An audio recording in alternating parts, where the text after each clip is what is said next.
Vamos conversar ao vivo com Wlamir Brandalize em uma semana bastante agitada fora do Brasil. O Brasil veio aí com 5 dias praticamente sem operações de mercado, sem atuação por conta do carnaval, que ainda nas cidades que não sejam carnaval obrigatório, feriado obrigatório, ainda assim você tem uma lentidão enorme, mas foi a semana em que teve China atuando, China mostrando um contra-ataque em relação às tarifas norte-americanas, que trouxe as tarifas que estavam com aquela tarifário de 10% para 15% para carne de frango e milho, por exemplo, e trouxe para 10% para carne bovina, para soja, para o sorgo, para a carne suína.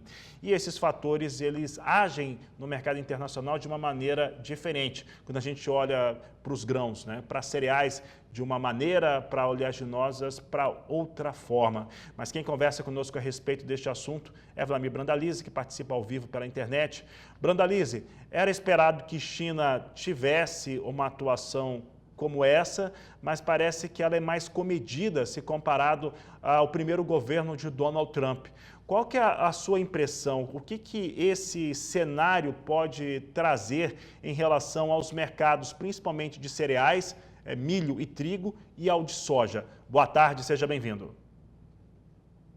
Boa tarde, Fabiano. Boa tarde a todos. Na realidade, os chineses estão bem...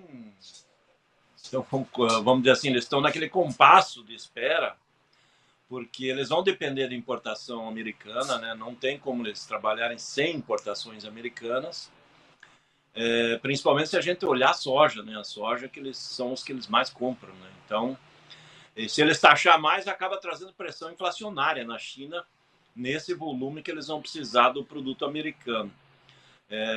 Mas eles estão de olho também aqui na disparada dos prêmios do Brasil, Com relação a isso, eles estão controlando a pressão sobre os prêmios para que isso não complique e não deixe a soja brasileira também com valores muito altos para chegar lá na China. Mas para o produtor brasileiro, essa queda de braço entre China e Estados Unidos, principalmente se a gente pensar na soja, ela é uma boa notícia, Porque certamente, nesse momento, nós teríamos aí prêmios negativos, se fosse um período normal, e nós estamos com prêmios dentro do melhor momento aí da temporada, Então, ele já trouxe reflexos importantes, e os negócios ainda lentos, mas os compradores querem a soja brasileira. Então, esse é o sinal positivo, Dá para ver que, como você mostrou aí, as vendas americanas estão bem fracas, Hoje também teve indicativo de uma venda de soja americana, aí, 20 mil toneladas, um volume pequeno, não definindo o destino, e certamente não é para a China.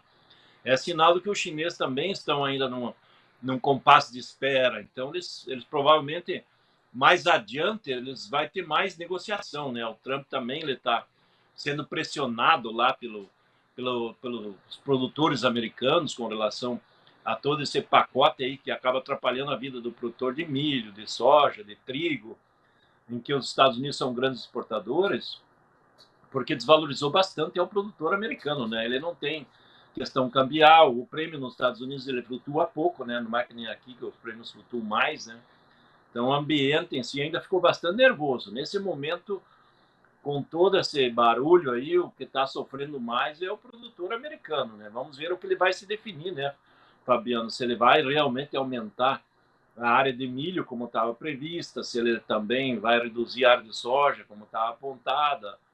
Ainda tem muita dúvida pela frente, O clima já começou a esquentar lá no hemisfério norte, Então isso é um sinal positivo para eles. Mas ainda tem muita coisa para acontecer. Os chineses são muito calmos, Os chineses, na hora da negociação, eles não se apavoram, Ele trouxe uma retaliaçãozinha imediata, mas eles provavelmente podem flexibilizar isso aí mais adiante em cima de alguma negociação que possa acontecer com os Estados Unidos, Mas o sinal é bom, Para nós, mesmo com a queda do Chicago, nós acabamos compensando aí com a alta dos prêmios. Brandalize, eu vou até traçar aqui um comparativo entre o que deixa o produtor brasileiro inseguro e o que deixa o produtor norte-americano. Aqui o produtor brasileiro tem que lidar com as incertezas da gestão federal, da gestão do executivo, em relação também a uma taxa de juros que está muito elástica, já vem com uma elasticidade muito alta e que acaba impactando diretamente quem usa recursos controlados ou não, né, pelo Plano Safra. Isso quando você tem à disposição dos recursos de Plano Safra, os fatores de clima também. E nos Estados Unidos, nós tivemos o novo governo entrando e pela ação que ele tomou contra a China, ele meio que definiu, né, que ele não fala para ninguém, vocês vão plantar mais milho, mas ele meio que define, de certo modo, que o produtor norte-americano vai ter que optar um pouco mais por milho. Mas, por outro lado, quando a gente vê alguns números internos nos Estados Unidos, a gente tem enxergado, por exemplo, uma redução na destinação de milho para etanol. Foi até divulgado por um dos órgãos de controle dos Estados Unidos nesta semana.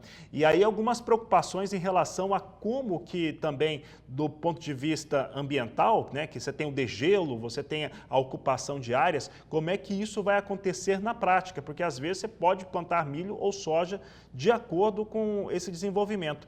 O produtor norte-americano é hoje um produtor que está com maior insegurança do que até o produtor brasileiro, mesmo com todos os perrengues que o brasileiro passa por aqui?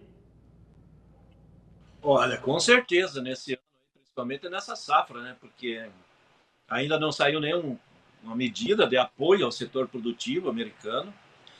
O custo de produção da safra americana está alto, né? E nesses valores aí, por exemplo, se o milho chegar a perder os $4 lá em Chicago, ele não cobre as contas, né? Porque os produtores apontam que o custo deles é 4,20. A soja já está trabalhando abaixo do custo de produção, né? Eles apontam entre 10,50 e 10,80 dólares por bushel, né? Então, o ambiente deles também, o trigo aí, eles estão reclamando, né? Porque eles apontam que o custo é acima de 5,80 dólares por bushel, no caso do trigo, e então eles estão muito estrangulados, eles estão esperando que o governo crie alguma atitude que venha beneficiar. O governo Trump, ele poderia trazer um aumento na mistura do etanol na gasolina, que ele acabaria beneficiando aí e trazendo apoio de todo mundo, né? Porque os ecologistas, os esquerdistas, os democratas, todo mundo apoia a questão do meio ambiente, né? Que é uma legislação criada pelos próprios republicanos aí das misturas de biocombustíveis nos combustíveis fósseis. Mas por enquanto nada, né? Por enquanto nada, e o produtor americano já começa aí a olhar o preparo de solo aí nesse final de março, né? Então ele vai trabalhar com muita dúvida, sim.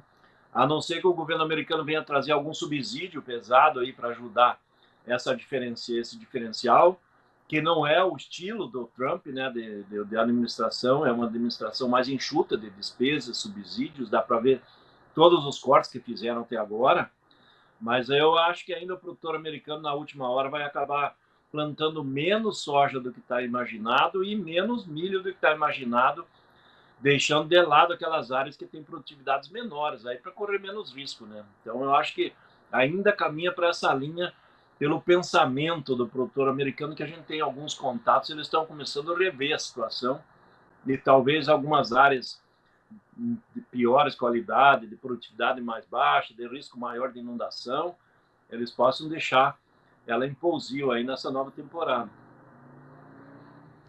Brandalize, aí falando sobre demanda, a gente deve ter, e a gente quando olha ali os números dos prêmios nos portos brasileiros, hoje eu estava checando, eles estão positivos, tem até alguma elevação. Eu só enxerguei prêmio negativo em 2026, no começo de 2026, e mesmo assim pouco, né? Não é uma coisa que impressiona, né? O que mostra que soja brasileira está sendo também, deve ser mais assediada e está sendo mais assediada pelo principal importador. O Brasil consegue suprir, aqui olhando os números, eu vou até que resgatar aqui, os Estados Unidos venderam até agora 44.380.000 toneladas. Então aí estão pouco mais de 5 milhões de toneladas abaixo da meta que o Departamento de Agricultura americano estimou. O Brasil consegue, nessa safra 24 e 25, suprir esse cenário, já que vai ter uma grande safra, uma safra recorde por aqui, vender aquilo que já estava se enxergando e mais esse a mais que pode vir dos Estados Unidos? Olha, Fabiano, conseguir consegue, mas daí vai deixar um quadro brasileiro muito apertado, né? Porque nós vamos colher talvez 170 milhões de toneladas, que é os números que estão circulando aí, né? Nós temos uma demanda crescente interna, é, de farelo, de óleo, tudo com recorde, né? E uma expectativa que entre soja, farelo e óleo nós vamos exportar aí algo perto de umas 125 milhões, 128 milhões de toneladas. Então, o que seria exportado na forma de grão? Talvez 105, 105 milhões de toneladas. A projeção de importação da China é 109, 110. Então, talvez a gente conseguisse chegar perto, né? Se eles comprarem alguma coisa na Argentina. Que a Argentina, normalmente, ela vende pouca soja, ela vende mais farelo e óleo. Então, mas é muito difícil, né? Porque temos que levar em consideração que uma boa fatia dos produtores brasileiros não vende a soja colhida agora, nesse ano. Eles deixam para vender em janeiro do ano que vem, fevereiro do ano que vem, na boca da nova safra, normalmente em função do questão fiscal, do imposto de renda, né? Então, não, nessa tua pergunta, eu acredito que a gente não vai ter toda a soja que a China, principalmente, vai precisar. Eu acho que é por isso que eu estou citando, que talvez mais adiante aí a China tenha que flexibilizar ou eles comprem com taxas, essas taxas novas aí, soja americana, e no blend entre Brasil e parte da soja americana, talvez 10%, 15% de soja americana, quando o normal é comprar mais de 20, 25 milhões de toneladas no mercado americano, e faça um blend de valores para chegar lá e não trazer uma pressão inflacionária, né? Então, se eles comprar um pouco mais nos Estados Unidos, certamente ele não pressiona tanto o prêmio aqui no mercado brasileiro. Se ele tiver que comprar a maioria absoluta, mais de 90, 95% da soja que eles vão precisar aqui no mercado brasileiro, provavelmente quando a gente chegar em maio, nós vamos ter prêmio perto de 200 positivo, né? Já tivemos momentos aí que o prêmio estava mais de 200. E esse ano o ambiente está começando a dar sinais que caminha para esse lado também. E, Brandalize, só para encerrarmos, se isso de fato ele se desenhar dessa maneira, isso pode mudar no curto prazo, já que o produtor americano está olhando para abril, para maio, para começar a semeadura, isso pode mudar até algum entendimento ou consolidar a visão daquele produtor que já ia trabalhar mesmo com soja nos Estados Unidos? Olha, o produtor vai acompanhar o que vai desenrolar aí nas próximas 4 semanas, eu acho, principalmente aqui na América do Sul, né? Então, o produtor americano agora vai focar mais olhando para cá e esperar que o Congresso americano crie algum apoio para ele nessa safra, né? Então, é 2 pontos, né? A safra da América do Sul, que agora vai ganhar peso, com a China certamente concentrando as compras por aqui, e o produtor americano vendo aí se vai abastecer a China ou não. Se conseguir atender o mercado chinês e eles fugirem do mercado americano, provavelmente os estoques americanos vão ficar maiores, e isso é negativo para Chicago, né? Não é só a questão da pressão aí da guerra comercial, mas Estados Unidos com estoques grandes, ele traz pressão negativa lá em Chicago. Então isso pode acontecer para frente. E aí o produtor, na hora do plantio, ele pode definir plantar um pouco menos, né? Isso pode acontecer, né?